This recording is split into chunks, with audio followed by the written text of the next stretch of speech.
"You're the culprit, aren't you?" Amidst suspicious glances from those around me, a colleague accused me. No matter how much I denied it, no one believed me. The only person who took my side was the section manager, Stephen.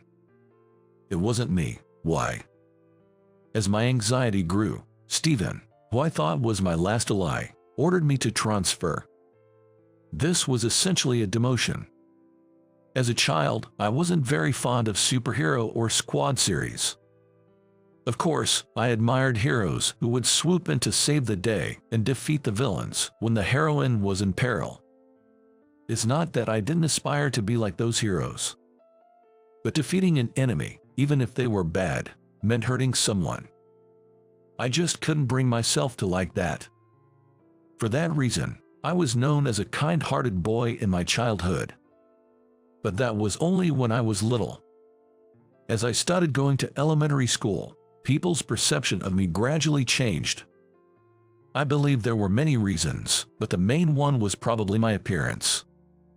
With my heavy, single eyelids and not so great eyesight, I must have always looked like I was glaring at everyone. I didn't intend to, but it seems that's how I appeared to others. In short, my bad gaze made me look like I had a bad character. That made me seem like a bad person. Needless to say, I had no grudges against anyone and never thought of doing anything bad. I was just living a very serious and ordinary life. Yet, against my wishes, misunderstandings about me started to spread. He always looks dissatisfied. He's probably up to no good. Such negative judgments were unwittingly attached to me over time. Initially, I kept saying it was a misunderstanding, but no one believed me. Someone once said that appearances are 90% of a person, and I couldn't agree more. In fact, no one around me really understood who I was. Sure, I could change my clothes or hairstyle, but as a student, there was nothing I could do about my single eyelids. Even my bad gaze had become a habit, and there was nothing I could do about it either. So, by the time I entered middle school, I kept my distance from others to prevent my reputation from worsening. However, now my distancing was perceived as delinquency by others. I was treated as a troublemaker by teachers and targeted by delinquents as an arrogant kid. The number of people who picked fights with me for no reason increased, leaving me with very few pleasant memories of my school life. Even when I didn't understand something in class, I had no friends to explain it to me. I wanted to figure things out on my own, but I wasn't smart enough to find a good way to study, so there was a limit to what I could do. Eventually, the best I could do was to attend a slightly below average high school. My time at high school was just a continuation of the same kind of student life, with nothing particularly changing. In fact, I even got injured because a senior picked a fight with me. Yet, I kept hoping that things would get a bit better once I entered society and somehow managed to graduate from high school. But in the end, even at the company I joined after graduating, no one really appreciated me. I had hoped that becoming a working adult would change something. But the lack of change was shocking, and I couldn't put my heart into my job, leading to my resignation. Still, the reality is that living costs money as long as you're alive. I quickly started working part-time, but even there, I faced nothing but unreasonable treatment. A college student working part-time looked down on me, a high school graduate, saying, "You didn't even go to college, and working part-time is your job. You're such a loser. Do you even understand?"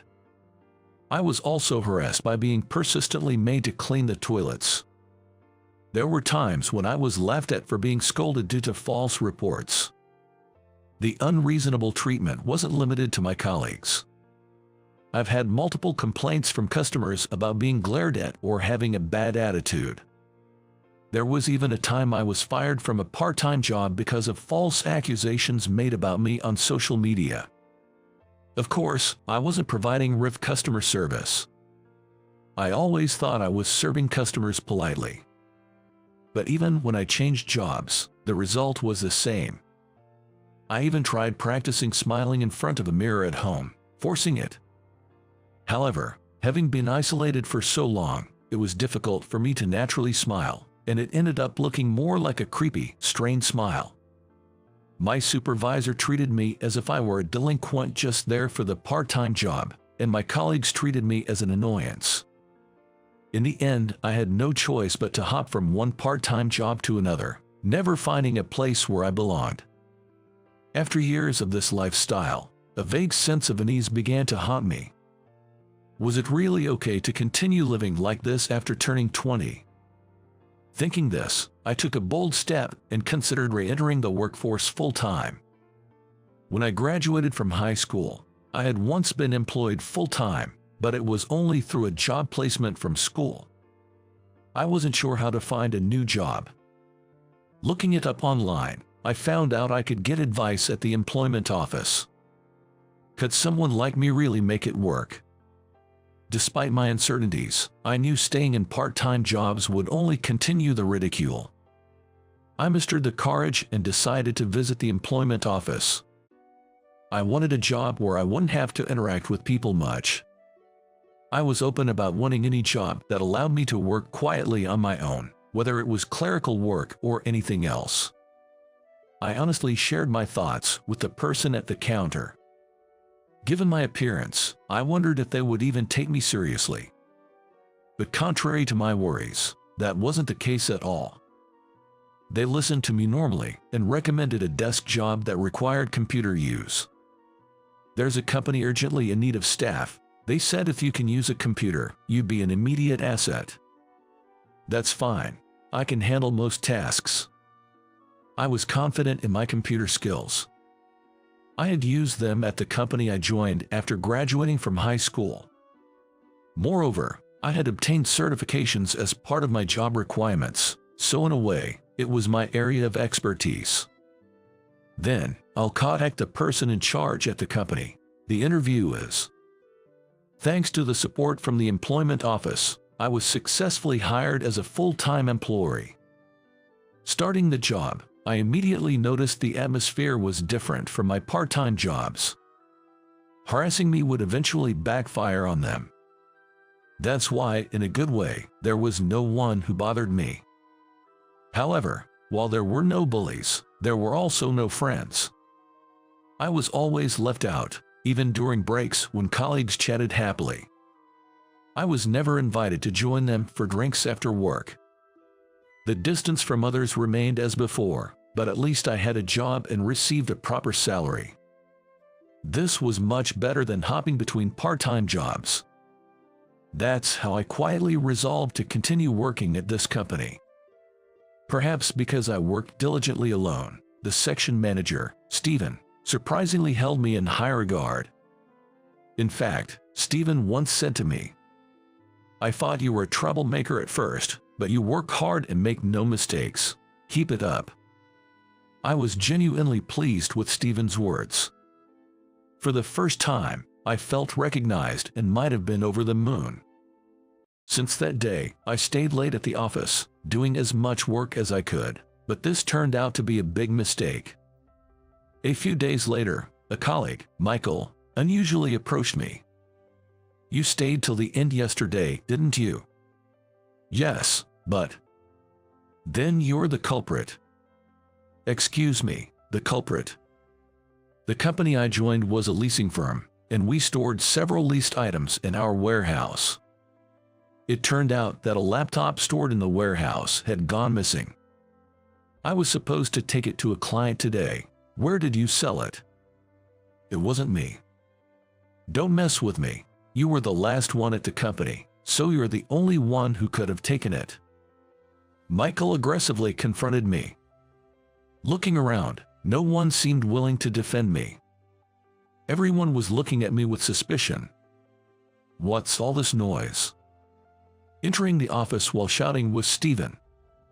Stephen separated me and Michael, then listened to the story from the other colleagues. "I see, I get the story. However, Brandon wouldn't do such a thing. He's been working diligently, hasn't he?" "But, Stephen..." "Wait a minute, Michael. Let's go over there and talk. You guys come with me." Everyone else, gather up for the missing laptops and get started right away. Afterward, Michael and I started explaining in Stephen's office. Michael continued to insist that I was the culprit, but Stephen dismissed it. Finally, Stephen said, "If you are so sure, then provide evidence that Brandon is the culprit," leaving Michael with no choice but to remain silent. Since this incident, the treatment I received from those around me worsened. While I was grateful that Stephen believed in and defended me, it was frustrating that it led to strange rumors that I had somehow manipulated Stephen. Because of this, even colleagues who hadn't paid me much attention before started seeing me as an enemy, and my isolation deepened. Rumors that had no basis in reality, such as he was the leader of a delinquent group or he stole and sold office supplies at his previous job, began to circulate within the company. People started bad-mouthing me loud enough for me to hear, making it even more difficult to work. Calls for my resignation grew louder day by day. Eventually, Stephen was summoned by the upper management and reprimanded. About a week had passed. Then, I was called in by Stephen. "Stephen, you wanted to talk." "Yeah, there's a matter of a transfer for you. I've discussed it with the upper management, and we think you're the right person for the job." A transfer. According to Stephen, the transfer was to a regional branch. They wanted me to work there as an immediate asset. Though it was called a transfer, it was essentially a demotion. The quickest way to resolve this situation is to transfer you, according to the higher-ups. You can refuse if you want. "No, I'll accept." "Are you sure?" "Yes. I know you've been working hard on my behalf these past few days, Stephen. You were the only one who acknowledged me for who I am. That's enough for me. If I refuse, it could worsen your position." I didn't accept the transfer just because it was unreasonable. I didn't want to cause trouble for Stephen, who had recognized my abilities, so I followed the instructions from above, honoring Stephen's efforts. Convincing myself, I accepted the transfer. I thought the transfer would spare me from worrying about strange rumors. I thought it would be a minor change, but reality wasn't so kind.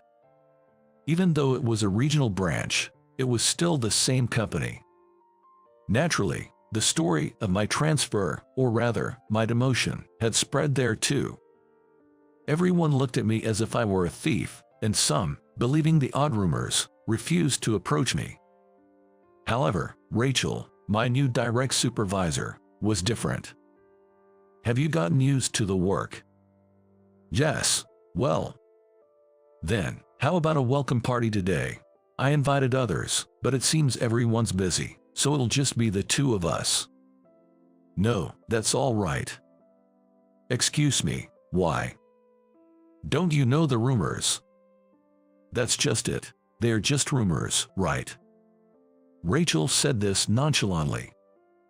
I arrogantly assumed it would only be at first. I thought she was just interacting with me out of novelty. But Rachel's attitude never changed, no matter how much time passed. She would bring me drinks during breaks and forcibly take me to the cafeteria every lunchtime. Moreover, she'd sit next to me and start all sorts of conversations. "You really shouldn't get involved with me." "Why not?" "Because." I started to say, but then clammed up. I realized that she had never changed her attitude from the beginning. Doesn't she care about my appearance? Curious, I decided to ask her directly. "Aren't you scared of me or something?" "Not at all." "Really?" "Jer, not scared at all. Why?" I was taken aback by Rachel's matter-of-fact response. If I were in her shoes, I would never approach someone like me. Especially if it was a woman, there'd be even less reason to approach someone like me. Yet, she talked to me as easily as if I were a friend. Maybe she's trying to show off to others how kind she is by talking to someone like me. Unable to accept her kindness at face value, I ended up suspecting her motives and justifying my negative interpretation. All right, if that's her intention, I'll respond in kind. My gaze is harsh, and with a face like this, everyone says I'm scary. After being avoided by everyone, now I've been demoted. Being nice to someone like me won't get you anything. You know that, right? It was all a misunderstanding, wasn't it? Excuse me. That's why you were demoted, because of a misunderstanding. I know. You're not the kind of person to do such things. Rachel smiled shyly. At the sight of her smile, I unwittingly raised my voice. How can you say that when you've just met me? How do you know I'm not that kind of person? What do you know about me? Rachel flinched for a moment. Everyone's gaze suddenly turned towards me. I realized what I had done, but it was too late to take it back. When I glanced at Rachel, she seemed a bit sad. As I was about to apologize, Rachel, who had brushed her hair back, spoke first. Did you forget about me? Rachel looked me straight in the eye. Taking a closer look at her, she seemed familiar. Soft gestures in her eyes, somewhere. Could it be that Rachel? Correct, hee. It looks like you finally remembered. Rachel. Just hearing her name didn't jog my memory immediately. But I had indeed met her before. Back then, I was a high school student, and she was a student teacher. I'm sorry, I didn't make the connection because I used to call you Ms. Brown. That's a shame. I recognized you right away because you haven't changed at all since then. Miss Nikaido did too. But you didn't recognize me. I'm sorry. There, it's good that you can apologize like a good kid. Hey, don't pat my head, please. I'm 25 now, and we're at work. I hastily brushed off Rachel's hand as she patted my head. Then, she pouted slightly and said in a sulky tone, "But I was happy to see you, my hero." Hero? Yes, you see, you're my hero. Saying so, Rachel began to recount a memory. When I was in high school, Rachel came as a student teacher. Being beautiful, she was popular in the school. Almost all the boys, including me, admired her. But that popularity had a downside. A senior delinquent boy started bothering Rachel. To the delinquent, it might have been just a playful tease. Rachel was terrified as the delinquent forcibly pulled her close to him. I happened to see this and immediately intervened. Of course, I was already a target for the delinquents, so it was also a way to vent their frustrations. But then I heard you were beaten up by those delinquents that night, fractured a bone, and were hospitalized. I felt so guilty. Well, I had had a few run-ins with them before that. Even so, I wanted to thank you, but you were hospitalized and then stopped coming to school, and my student teaching ended. It was just terrible. You remembered all that. I had forgotten. How could I forget? That was my first time. First time. Yes, you were the only man who ever physically protected me like that. So, I believe you're not the kind of person to do wrong. Trust me, and let me handle this. Rachel, unabashed by the surrounding glances, passionately made her case. Looking at her, I felt embarrassed. I felt the need to reflect on many things, but first, I should just humbly ask for her help. Please, help me. I sincerely asked for Rachel's assistance. Several weeks had passed since my transfer to the regional branch. I had become good friends with Rachel, and things were finally settling down. Then one day, as I arrived at work, Rachel came running up to me. Big news, big news, my efforts have paid off. What happened? Remember your former colleague Michael? He's been fired. Fired? It turned out that Michael was the culprit behind the missing list item. It wasn't that he had taken it from the warehouse. He had simply made a mistake in the order and caused a commotion about it being missing from the warehouse to cover up his mistake. Of course, a single lie wouldn't normally lead to dismissal. However, it was discovered that Michael had made several mistakes in the past and had always blamed his colleagues, just like this time. He had frequently reported falsehoods to cover up his own mistakes. Moreover, it was revealed that several employees who had been blamed by Michael had left the company, and as a result of being held accountable, he was fired. Incidentally, Stephen was involved in the investigation and follow-up of Michael's case. Stephen had felt something was amiss around Michael after he had tried to pin the blame on me and decided to look into it. Rachel's contact also played a role in this. Rachel herself proudly shared this information, so I believe it's accurate. After discussing all this, Rachel finally apologized to me. Sorry, there's something I need to apologize for. No, you don't have to apologize for anything. It's all thanks to you, Rachel. No, it's different. Actually, your transfer, it was my fault. What? When I heard there was trouble and saw your name, I asked Stephen if you could be transferred here under the pretext of needing help. It was me who requested it from Stephen. Really? Since Stephen was my mentor, it was easy to ask him. Then he thought it would be a good way to calm the internal strife, and the decision was made quickly. I'm sorry. Why would you do that? I wanted you to be by my side, so I guess I abused my position a bit. Rachel said with a mischievous smile, like a little devil. I pretended to be exasperated, saying, "What's that all about?" But honestly, I was happy. Later, when Michael himself admitted that his suspicions about me were false, Stephen contacted me to come back. But I firmly refused. Stephen was surprised, but he laughed and accepted it when he saw that I was enjoying my work here. However, when I told Rachel about this, she complained, seemingly dissatisfied. Why, after all the trouble I went through? Well, it's because, when I see someone as cute as you, I just can't bear to leave this place. Cute, who? You. Me. I didn't used to like heroes much, but I was really happy when you called me your hero, Rachel, and heroes should be with their heroines, right? So, you'll stay by my side from now on.